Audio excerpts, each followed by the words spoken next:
ভালোবাসার মানুষকে বিয়ে করার অপরাধে শেষমেশ যে ভিক্ষা করতে হবে এটা কখনোই ভাবিনি। আমি তনয়া। আমি আর আমার হাসব্যান্ড ক্লাসমেট ছিলাম। সেই স্কুল লাইফ থেকে দুজনকে অনেক পছন্দ করতাম। কিন্তু কখনো কাউকে সেভাবে বলা হয়নি। কোনো এক সময় আমি বললেও আমার হাসব্যান্ড কখনোই নিজের মুখে বলেনি যে সে আমাকে ভালোবাসে। যাই হোক, এর মাঝে স্কুল জীবন পার করে কলেজ জীবন সবকিছু শেষ হলো। তারপর একদিন হঠাৎ আমার বাড়িতে বিয়ের সম্বন্ধ এলো। এর মাঝে আমি আমার হাসব্যান্ডকে অনেকভাবে বোঝানোর চেষ্টা করেছি যে আমাদের বাড়িতে বিয়ের সম্বন্ধ নিয়ে যেতে, কিন্তু সে কখনোই রাজি হয়নি। সে আমাকে ভালো তো বাসতো, কিন্তু বিয়ের জন্য কখনোই সে রাজি হতো না। ছেলেপক্ষ এলো আমাকে দেখতে। তাদের আমাকে দেখে অনেক পছন্দ হলো। বাবা তাদের কাছে একটা দিন সময় ছিল আমাদের মতামত জানানোর জন্য।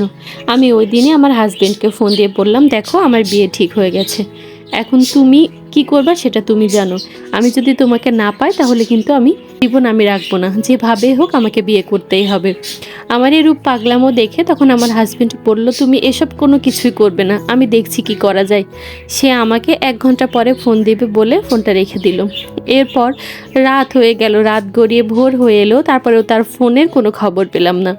এরপর এক পর্যায়ে অস্থির হয়ে আমি নিজেই তাকে ফোন দিলাম, যে কী ব্যাপার, তোমার ডিসিশনটা কি, তুমি সেটা জানাও। সে আমাকে বলল, দেখো আমি অনেক চেষ্টা করেছি, কিন্তু মা কিছুতেই আমাদের বিয়েটা মানতে রাজি না। আমার পক্ষে তোমাকে বিয়ে করা সম্ভব না। পরে আমি বললাম, ঠিক আছে, এটাই তোমার ফাইনাল ডিসিশন, তাহলে তুমি আমার ডিসিশন শোনো। তোমাকে না পেলে আমি এ জীবন রাখবো না। এক পর্যায়ে আমি সত্যি নিজেকে শেষ করে দেওয়ার চেষ্টা করি। সবাই বুঝতে পেরে আমাকে হসপিটালে নিয়ে যায়। তখন বাধ্য হয়ে আমার শাশুড়িও আমাদের বিয়েতে মত দিয়ে দেয়। যাই হোক, দুই পক্ষের উপস্থিতিতে বেশ ঘরোয়াভাবেই, খুব বেশি আয়োজন না, সাধারণভাবে ঘরোয়াভাবে আমাদের বিয়েটা হয়। বিয়ের পর আমি তো খুব খুশি। আমার হাজবেন্ডের আর্থিক অবস্থা কিন্তু এত বেশি ভালো ছিল না। আরও 2টা বোন ছিল, পুরো সংসারের দায়িত্ব তার ঘাড়েই ছিল।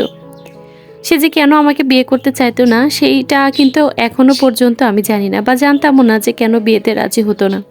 বিয়ের 1 মাস পর্যন্ত আমার জীবনে সব কিছু ঠিকঠাক চলছিল। বেশ হাসি আনন্দ সব কিছুতে আমার দিন কাটছিল। আমার জীবনটা যেন একদম পাল্টে গিয়েছিল। সব কিছুতেই অন্যরকম একটা ভালোবাসা, ভালো লাগা কাজ করতো। কিন্তু বিয়ের 1 মাস পর থেকে শুরু হলো বিপত্তি। আমার জীবনে একটা কালো অধ্যায় নেমে এলো। কেন যে আমার সাথে এটা হচ্ছে বা হবে সেটা আমি কিছুতেই বুঝতে পারছি না।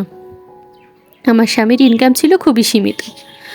সে আমাকে অনেক কিছু দেওয়ার মতো বা বিলাসিতা পূরণ করার মতো এত আর্থিক অবস্থা তার ছিল না। সে আমাকে কিছু টাকা দিয়ে বলল, যাও আমার বোনদের সাথে করে গিয়ে তুমি তোমার জন্য 2টা শাড়ি কিনে নিয়ে আসো।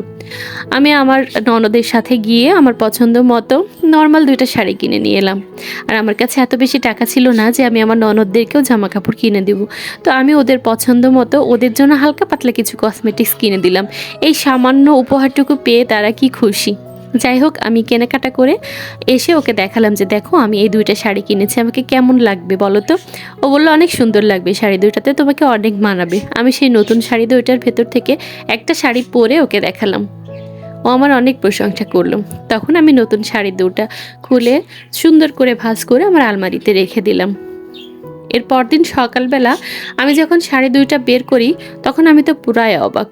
দেখি আমার নতুন শাড়ি কে যেন কেচি দিয়ে একদম কেটে ফেলেছে, পুরা শাড়িটা ক্ষতবিক্ষত। তখন আমি আমার হাজবেন্ডকে জিজ্ঞেস করলাম যে দেখো আমার নতুন শাড়ি 2টা আমি রেখেছিলাম, এভাবে কে যেন কেটে দিয়েছে। আমার শাশুড়ি হঠাৎ পাশের রুম থেকে এসে বলল, বৌমা তোমার শাড়ি 2টা আমি কেটেছি।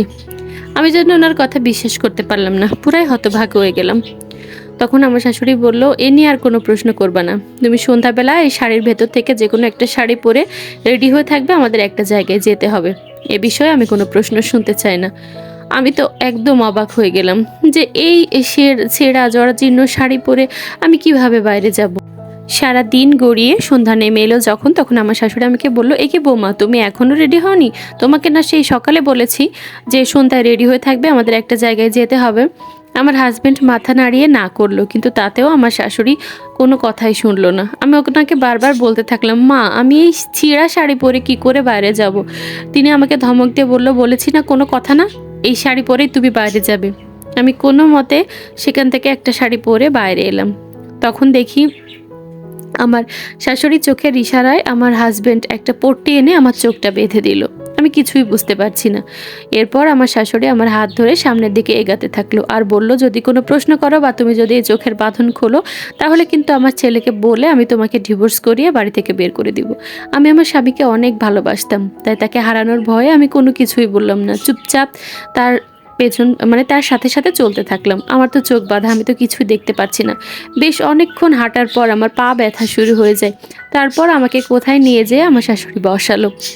এটুকু বুঝতে পারলাম যে কোনো একটা জনবহুল এলাকা, মানে অনেক লোকজন আশেপাশে, কথার শোরগোল শুনে সেটাই মনে হলো। সেখানে 1 ঘন্টা বসে থাকার পর আমার শাশুড়ি আমাকে আবার অন্য একটা জায়গায় নিয়ে গেল। নিয়ে গিয়ে আমাকে সেখানে বসালো। সেখানে 1 ঘন্টা থাকার পর তারপর আবার আমরা বাড়িতে চলে এলাম। আসার পর আমি চুপচাপ শুয়ে পড়লাম। আমার স্বামীর উপরে আমার অনেকটা অভিমান নিয়েই আমি চুপচাপ শুয়ে পড়লাম। তার সাথে একটাও কথা বললাম না। সারাদিন হাঁটার কারণে আমার পায়ে প্রচুর পরিমাণ ব্যথা করছিল। আমার স্বামীও কথা না বাড়িয়ে চুপচাপ আমার পা টিপতে থাকলো। আমি অভিমানের সুরে কোনো একটা কথাও বললাম না। সে আমাকে আবারও বলল, কালকে টাকা নিয়ে গিয়ে আবার নতুন 2টা শাড়ি কিনে এনো। আমি রাগ করে বললাম যে, যাতে করে তোমার মা আবার আমার শাড়িগুলো কেটে ফেলতে পারে সেই জন্য। আমার স্বামীও কোনো কথা বাড়ালো না। সারাদিনে ধকলে আমি ক্লান্ত হয়ে ঘুমিয়ে গেলাম। পরের দিন সকালে উঠে আমার শাশুড়ি আবার একই কথা বলল যে, আজকেও সন্ধ্যায় তুমি তৈরি হয়ে থাকবা, আমাদেরকে যেতে হবে। আমি প্রশ্ন করাতে সে আমাকে ধমক দিল। যাই হোক, আমার ভেতরে সব কিছু জানার আগ্রহটা চলতেই থাকলো। একদিন আমি তাদের কথার অবাধ্য না হয়ে নিজে থেকেই শাশুড়ির কাছে গিয়ে বললাম যে, মা, আমাকে কখন যেতে হবে সেটা বলে রাখুন, আমি রেডি হয়ে থাকবো। উনিও বলল যে, প্রতিদিন যে সময় যায় সে সময় রেডি হয়ে থাকবা। তো আমি কোনো কথা না বাড়িয়ে সারা দিন পার করে সন্ধ্যাবেলা একদম রেডি হয়ে বসে রইলাম। আমার শাশুড়ি যখন চোখে কাপড়টা দিয়ে চোখ বাঁধতে যাবে, তখন আমি বুদ্ধি করে বললাম, মা, আমার এই জুতাটা পায়ে দিতে আমার খুব অসুবিধা হয়, পায়ে ব্যথা লাগে। আপনি একটু অপেক্ষা করুন, আমি ঘর থেকে অন্য একটা জুতা পরে আসছি। আমার শাশুড়িও রাজি হয়ে গেল। যাই হোক, আমি ঘরের ভেতরে ঢুকে চোখের পট্টি 2টাতে এমনভাবে 2টা ছিদ্র করলাম যাতে করে সেটা বাইরে থেকে বোঝাই না যায়। এরপর জুতা পাল্টে বাইরে এসে নিজেই সবার সামনে চোখের পট্টিটা বেঁধে নিলাম। আজকে কিন্তু আমি সব কিছুই দেখতে পাচ্ছি। যাই হোক, হাঁটতে প্রতিদিনের মতো একটা জনবহুল এলাকায় আমার শাশুড়ি আমাকে এনে বসালো। এরপর আমি দেখি একটু সময় বসার পর সবাই আমার সামনে দিয়ে যাচ্ছে আর আমাকে কিছু টাকা পয়সা ছুঁড়ে ছুঁড়ে দিয়ে যাচ্ছে। আমি বিষয়টা দেখে একদম অবাক হয়ে গেলাম। আমার শাশুড়ি চালাকি করে যে পাত্রে টাকা পয়সা দিচ্ছে সবাই, সেখানে একটা কাপড়ও বিছিয়ে রেখেছে যাতে করে পয়সার কোনো আওয়াজ আমি না শুনতে পারি। এরপর দেখলাম আমার সামনে একটা কাগজে লেখা আছে, আমি বোবা এবং কালা, আমি কথা বলতে পারি না, শুনতেও পারি না, দয়া করে সবাই আমাকে সাহায্য করুন। এটা দেখার পর আমার পায়ের নিচের মাটি একদম সরে গেল। আমি তো পুরাই হতবাক। এভাবে ওই দিন বাড়িতে আসার পর আমি সাথে সাথে প্রতিবাদ করলাম যে, এটা কেন আমার সাথে হলো। আমি আমার স্বামীকে চিল্লিয়ে তার সাথে ঝগড়া করতে থাকলাম। পরে আমার স্বামী এক পর্যায়ে স্বীকার করলো যে, আমার মা কখনোই তোমার সাথে আমার বিয়েতে রাজি ছিল না। আমার তো তার বান্ধবীর মেয়ের সাথে বিয়ে হতে চেয়েছিল। তারা অনেক টাকা পয়সা যৌতুক দিতে চেয়েছিল, কিন্তু আমি তো তোমাকে বিয়ে করে ফেললাম। তাই বিয়ের আগে মা আমাকে এই শর্ত দিয়েছিল যে, তোমাকে দিয়ে ভিক্ষা করিয়ে টাকা পয়সা যা পাওয়ার কথা ছিল যৌতুকে, সেটা ওসুল করবে। তখন আমার মাথায় একদম বাজ পেকে পড়লো। আমি বলল, ঠিক আছে, আপনার ঘরেও 2টা মেয়ে আছে মা, কে বলতে পারে যে আপনার 2টা মেয়ের সাথেও এমন হতে পারে। আপনাদেরকে আর আমাকে তাড়ানো লাগবে না, আমি নিজে এই বাড়ি থেকে চলে যাচ্ছি, আর কখনো আসবো না। তখন আমার শাশুড়িও অনুতপ্ত হয়ে আমার কাছে ক্ষমা চাইলো, আমার স্বামীও ক্ষমা চাইলো।